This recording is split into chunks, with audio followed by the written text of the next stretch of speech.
امید ہے آپ لوگ خیریت سے ہوں گے. ویورز کچھ اہم خبریں اور اپڈیٹس لے کر اس ولاگ میں آپ کے سامنے حاضر ہیں جناب.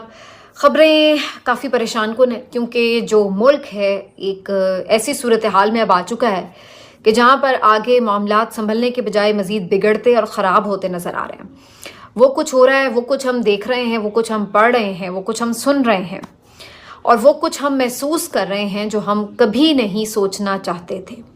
لیکن جو فیصلے کیے گئے ہیں اور جو قدم اٹھائے گئے ہیں اس کے بعد اب انفارچونیٹلی ہمیں یہ سب کچھ دیکھنا پڑ رہا ہے، یہ سب کچھ سوچنا پڑ رہا ہے اور کہنا بھی پڑ رہا ہے.